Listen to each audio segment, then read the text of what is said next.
Welcome to our channel Gyan Kalyan. নমস্কাৰ ইয়াৰ আগৰ ভিডিঅ'টোত আমি দশম শ্ৰেণীৰ অসমীয়া বিষয়ৰ পাঠ্যপুথি অসমীয়া সাহিত্য চয়নিকাত অন্তৰ্ভুক্ত প্ৰসিদ্ধ সাহিত্যিক সৈয়দ আব্দুল মালিকৰ মই অসমীয়া কবিতাটিৰ আলোচনা কৰিছিলোঁ। এই ভিডিঅ'টোত কবিতাটিৰ পৰৱৰ্তী অংশৰ আলোচনা কৰা হ'ব। আমি ইতিমধ্যে গম পালোঁ যে সুদূৰৰ মোগলসকল অসমলৈ আহিল। তেওঁলোক আহিছিল অসম জয় কৰিবলৈ। অসমৰ প্ৰাকৃতিক সৌন্দৰ্য দেখি তেওঁলোক অভিভূত হৈ পৰিছে। অসমলৈ আহি অসমৰ প্ৰাকৃতিক সৌন্দৰ্য দেখি তেওঁলোক অভিভূত হৈছে। অসমৰ সম্পদৰ ঐশ্বৰ্যত তেওঁলোক অভিভূত হৈছে। অসমীয়াৰ স্বদেশ প্ৰেম তেওঁলোকে দেখিছে। অসমীয়া মানুহৰ বীৰত্ব দেখি তেওঁলোক বিস্মিত হৈছে। আৰু যুদ্ধৰ পাছত যিসকল যুদ্ধবন্দী হিচাপে অসমত থাকি গ'ল, অসমত থাকি যোৱা মোগলসকলৰ দৃষ্টিত অসমৰ বিনন্দীয়া ৰূপ সৌন্দৰ্য ধৰা পৰিছে। কবিতাটোৰ পৰৱৰ্তী অংশত আছে বাঘ নখ পিন্ধে খাৰু ভৰিৰ আঙঠি মৌ শিং পেঁপাতি বজায় হাঁহ কণী চাউলেৰে অসমৰ স্বৰ্গদেৱে দেউল সজায়। অসমৰ মানুহে অসমৰ ৰণুৱাই বাঘ নখ হাতৰ খাৰু ভৰিৰ আঙঠি কৰি পিন্ধে আৰু সেউজীয়া পথাৰেৰে পৰিপূৰ্ণ অসমৰ ম'হৰ পিঠিত উঠি অসমীয়া লোকে ম'হৰ শিঙৰ পেঁপা বজোৱা দৃশ্যটিও অতিকৈ মনোমোহা। মোগলসকলে সেই দৃশ্য দেখি অভিভূত হৈ পৰিছে। হাঁহ কণী চাউলেৰে অসমৰ স্বৰ্গদেৱে দেউল সজায়। আহোম যুগৰ স্থাপত্যসমূহ বিশেষভাৱে উল্লেখযোগ্য।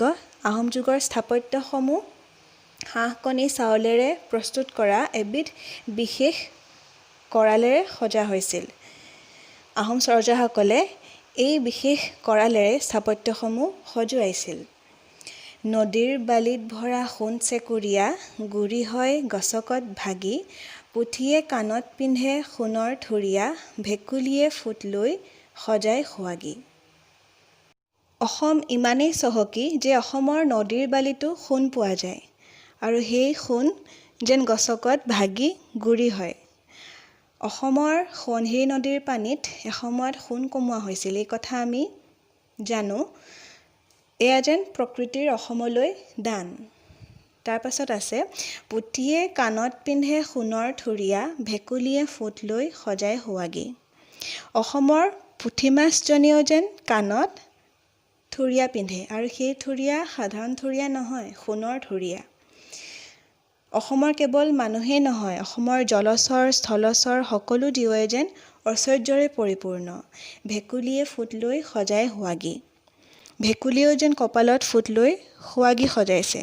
সোৱাগী হৈছে লাগি তিৰোতা, নিজকে সুন্দৰকৈ ধুনীয়াকৈ সজাই ৰখা তিৰোতাগৰাকীক সোৱাগী তিৰোতা বুলি কোৱা হয়। ইয়াৰ জৰিয়তে আচলতে অসমীয়া মানুহৰ সৌন্দৰ্য চেতনা প্ৰকাশ পাইছে। অসমৰ কেৱল মানুহেই কিয়, সৰু পুঠি মাছজনী ভেকুলীজনীও যেন সেই কথা বুজি পায় আৰু নিজকে ধুনীয়াকৈ সজাই ৰাখে। নিষ্কৰ্মা ধুদৰ দলে বান্ধে ৰাজ আলি দৌল সাজে ঢালি পিঠাগুৰি। নিষ্কৰ্মা ধুদৰ দলে বান্ধে ৰাজ আলি। ধুদৰ আলিৰ কথা তোমালোকে জানা। স্বৰ্গদেউ গদাধৰ সিংহই 1687 চনত ধুদৰ হতুৱাই এটা আলি বন্ধাইছিল। গোলাঘাটৰ পৰা জয়পুৰলৈ প্ৰায় 185 কিলোমিটাৰ জোৰা এটা পথ সজোৱা হৈছিল। সেই ধুদৰ আলিৰ কথা ইয়াত কোৱা হৈছে। দৌল সাজে ঢালি পিঠাগুৰি। আমাৰ শিৱসাগৰৰ জয়দৌল, শিৱদৌল আদি দৌলসমূহ আহোম যুগৰ উল্লেখযোগ্য স্থাপত্য আৰু এই দৌলসমূহ সম্পূৰ্ণ থলুৱা সামগ্ৰীৰে প্ৰস্তুত কৰা হৈছিল। কোনো ধৰণৰ বিলাতী সামগ্ৰী ব্যৱহাৰ কৰা হোৱা নাছিল। সম্পূৰ্ণ থলুৱা সামগ্ৰীৰে পিঠাগুৰি আদি সম্পূৰ্ণ থলুৱা সামগ্ৰীৰে এই দৌলসমূহ প্ৰস্তুত কৰা হৈছিল, সজোৱা হৈছিল। 12টি সাগৰ খানি ৰচে বননিত ৰংঘৰ কাৰেংঘৰ দীপ্ত স্বৰ্গপুৰী। আহোম যুগত কেইবাটাও পুখুৰী খন্দোৱা হৈছিল। জয়সাগৰ, শিৱসাগৰ পুখুৰীৰ কথা আমি জানো। এই পুখুৰীবোৰ আছিল সাগৰ সদৃশ, অতি বিশাল। এই ডাঙৰ ডাঙৰ পুখুৰীবোৰ আহোম যুগত খন্দোৱা হৈছিল আৰু সেইকাৰণে 12টি সাগৰ খানি, সাগৰ বুলি কোৱা হৈছে যিহেতু এই পুখুৰীবোৰ আছিল বৃহৎ আকাৰৰ, বিশাল আকাৰৰ, সেয়ে সাগৰ বুলি কোৱা হৈছে। ৰংঘৰ কাৰেংঘৰ দীপ্ত স্বৰ্গপুৰী। ৰংঘৰ কাৰেংঘৰ আদিও সজোৱা হৈছিল আহোম যুগতে, আহোম স্বৰ্গদেউসকলৰ ৰাজত্বকালত। ৰংঘৰ সজাইছিল প্ৰমত্ত সিংহই 1746 চনত আৰু কাৰেংঘৰ সজাইছিল ৰাজেশ্বৰ সিংহই 1751 চনত। তেওঁলোকে সজাইছিল জিলিকি থকা দীপ্ত স্বৰ্গপুৰী সদৃশ ৰংঘৰ কাৰেংঘৰ। দীপ্ত মানে জিলিকি থকা স্বৰ্গপুৰী সদৃশ ৰংঘৰ কাৰেংঘৰ। সোণৰ অসম ই যে হীৰামণি মৰকত ধূলিত বাগৰে, মাটিৰ চৰুত জুখি সোণ চৰু ৰূপ চৰু দিয়ে ঘৰে ঘৰে। অসম ঐশ্বৰ্যময়, অসমৰ মাটিয়ে বালিয়ে যেন হীৰা আদি মণি মৰকত পৰি থকা দেখা যায়। অসম ইমানেই চহকী, সোণৰ অসম বুলি কৈছে। মাটিৰ চৰুত জুখি সোণ চৰু ৰূপ চৰু দিয়ে ঘৰে ঘৰে। সোণ চৰু ৰূপ চৰু যেন মাটিৰ চৰুৰ তুল্য। অসম ইমানেই ঐশ্বৰ্যশালী, অসমৰ এনে ঐশ্বৰ্য তুলনাবিহীন। মুখৰ মাতত সৰে মৰমৰ মৌ, গীত শুনি শিল পমি যায়। এয়ে অসম দেশ জগতত আৰু এনোৱা অসম দেশ এনোৱা ৰূপেৰে নাই কতো নাই। মুখৰ মাতত সৰে মৰমৰ মৌ। মোগলসকলে অসমীয়া লোকৰ মৌ মিঠা মাত শুনি অভিভূত হৈ পৰিছে। অসমীয়া লোকৰ মুখৰ মাতত যেন মৌ সৰে, গীত শুনি শিল পমি যায়। অসমীয়া লোকৰ গীত শুনি যেন শিলো পমি যায়। শিল হৈছে কঠিন পদাৰ্থ, শিল পমি যোৱাটো অসম্ভৱ। ইয়াৰ জৰিয়তে আচলতে কবিয়ে বুজাব খুজিছে যে অসমীয়া মানুহৰ মুখৰ মাত, অসমীয়া মানুহৰ গীত মাত আদি ইমান হৃদয়স্পৰ্শী, ইমান অন্তৰস্পৰ্শী যে কঠিন হৃদয়ৰ মানুহেও সেই গীত শুনি পমি যায়, আনন্দ অনুভৱ কৰিব পাৰে। শিল পমি যোৱাৰ দৰে কঠিন হৃদয়ৰ মানুহ যেন পমি যায়। এই অসম দেশ জগতত আৰু এনোৱা অসম দেশ এনোৱা ৰূপেৰে নাই কতো নাই। এই অসম দেশ জগতত আৰু এনে অসম দেশ, এনোৱা ৰূপ গুণৰ অধিকাৰী অসম দেশ কতো নাই। মোহ গ'ল দূৰণিৰ বিদেশী মোগল, অসমত যেতিয়া দেখিলে সৰগৰ ৰূপ বিনন্দীয়া। অসমত বন্দী হ'ল অসমৰ ৰূপমুগ্ধ, দূৰৰ মোগল আহি হ'ল অসমীয়া। আহোম আমাৰ ৰজা, সেই দিন ধৰি মোৰ দেশ এই কামৰূপ। মোহ গ'ল দূৰণিৰ বিদেশী মোগল, বিদেশৰ পৰা অহা মোগল অসমৰ ৰূপ সৌন্দৰ্যত মোহ গ'ল।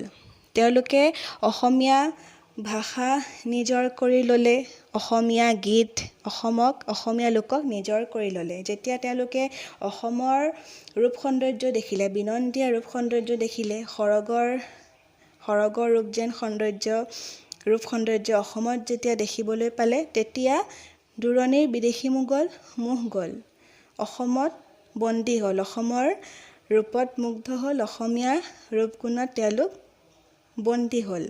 দূৰৰ মোগল আহি হ'ল অসমীয়া আৰু তেতিয়াই তেওঁলোক হৈ পৰিল অসমীয়া। অসমীয়া ভাষা নিজৰ কৰি, অসমীয়া গীত মাত নিজৰ কৰি, অসমীয়া লোকক নিজৰ কৰি তেওঁলোক হৈ পৰিল অসমীয়া।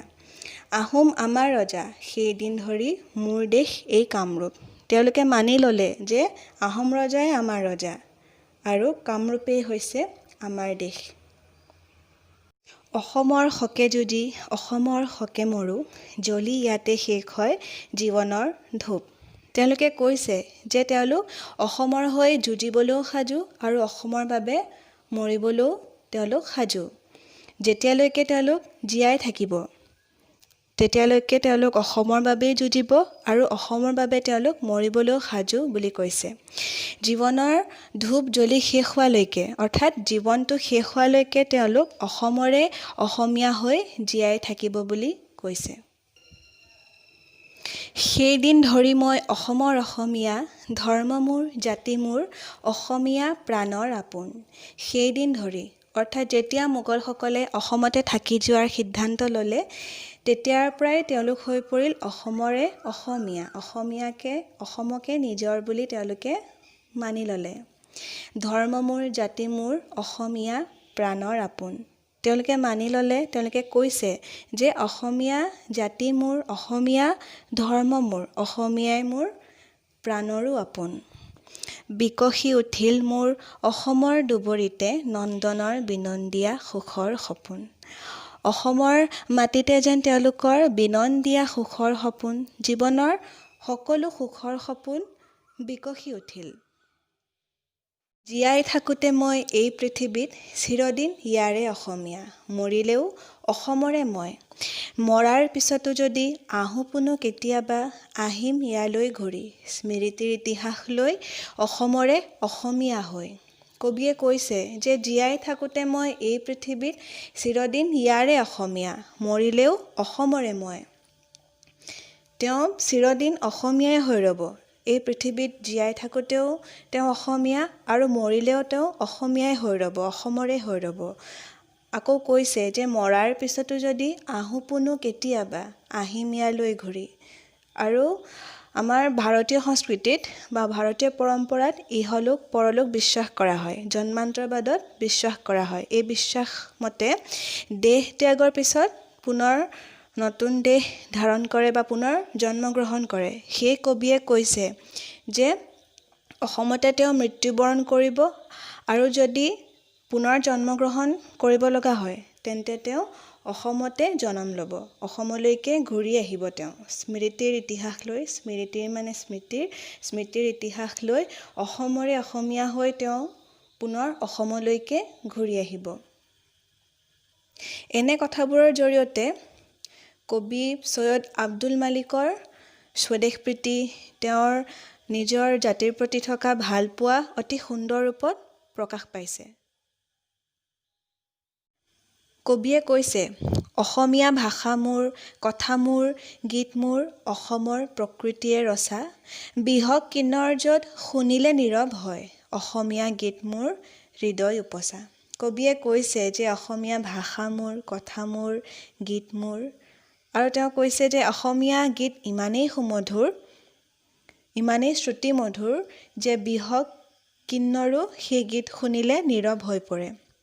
বিহগ মানে হৈছে চৰাই আৰু কিন্নৰ হৈছে দেৱলোকৰ গায়ন। অসমীয়া গীত মাত ইমানেই সুমধুৰ যে বিহগ কিন্নৰো নীৰৱ হৈ পৰে আৰু সেই অসমীয়া গীত মাতে কবিৰ হৃদয় উপচাই পেলায়। কবিয়ে আচলতে অসমক কিমান ভাল পায়, অসমৰ গীত মাত কিমান ভাল পায়, এই কথাখিনিৰ জৰিয়তে প্ৰকাশ কৰিছে। জনমৰ লগে লগে সুৱদী অসমী মাতে, অসমীক চিঞৰিলোঁ আই, যিদিনা মুদিম চকু সিদিনাও যাওঁ বুলি, কৈ যাম অসমীক দুঠ কপাই। কবিয়ে কৈছে যে জন্মৰ লগে লগে সুৱদী অসমীয়া মাতত অসমী আইকে চিঞৰিলোঁ আই বুলি, আৰু যিদিনা মুদিম চকু, যিদিনা মৃত্যুবৰণ কৰিম সিদিনাও যাওঁ বুলি, সেই অসমী আইকে দুঠ কপাই কৈ যাম।